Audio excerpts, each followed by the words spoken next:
1994, final da Copa do Mundo.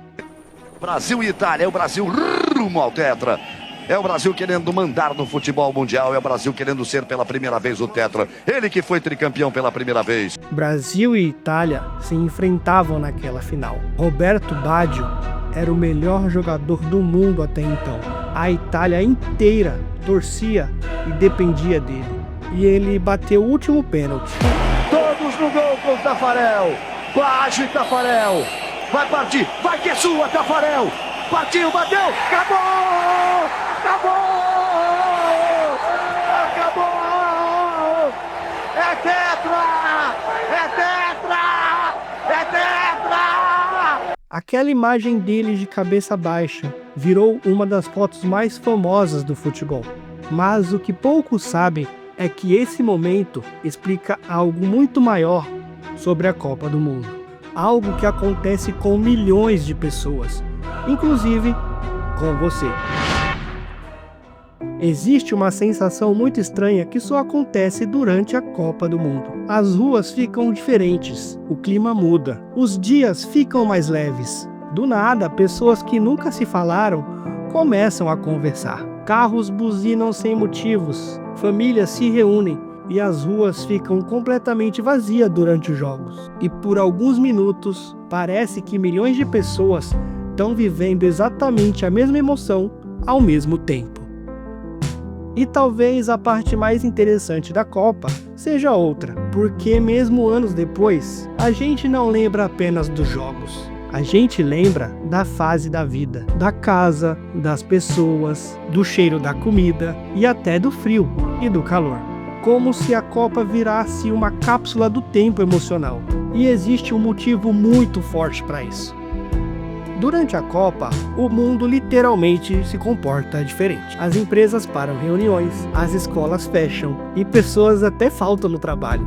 É como se por alguns dias existisse um evento muito maior do que a rotina normal da vida. E isso é uma coisa rara, muito rara, porque quase não existe nada hoje capaz de fazer que milhares de pessoas prestem atenção na mesma coisa e exatamente no mesmo tempo. Mas a Copa do Mundo, a Copa do Mundo consegue. Acabou! É penta! É penta! Acabou! Brasil! Mas por quê? Por que a Copa consegue? A resposta está dentro da nossa cabeça. Tem uma coisa que os neurocientistas descobriram que acontece no nosso cérebro durante a Copa, que é perturbadora. O ser humano é um animal social. E o nosso cérebro ele foi programado para sentir prazer quando faz parte de um determinado grupo. E durante a Copa, milhões de pessoas entram exatamente na mesma frequência emocional ao mesmo tempo. Ansiedade, esperança, tensão, euforia. E por isso, o nosso cérebro ele libera dopamina. Mas não só quando o nosso time marca. E sim só de você estar junto de pessoas que estão sentindo exatamente a mesma coisa. E é por isso que um gol na Copa parece completamente diferente de qualquer outro gol.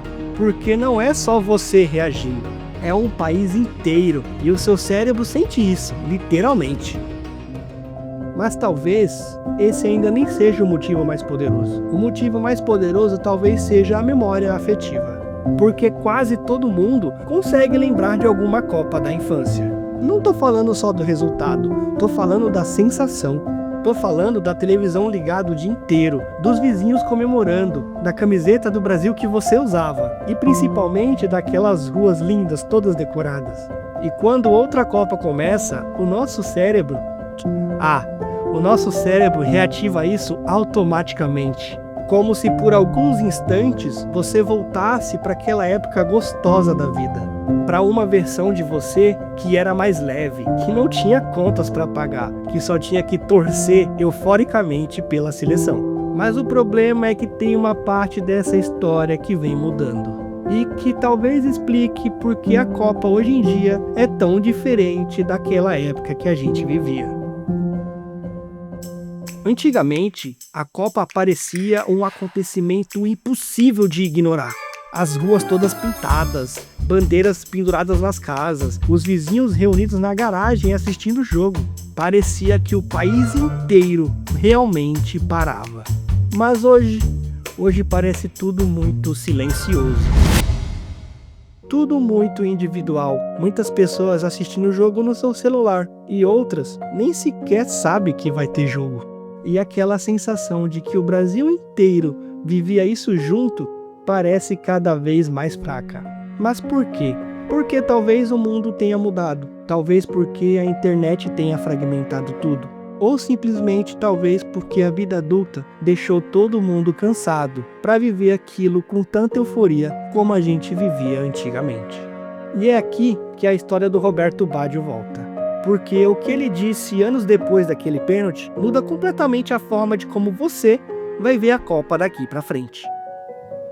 Numa entrevista anos depois da Copa de 94, Roberto Baggio falou uma coisa simples. Ele disse que aquele pênalti ia acompanhar ele a vida inteira, mas que também foi o momento que mais ensinou sobre a vida, porque a vida não para depois de um erro.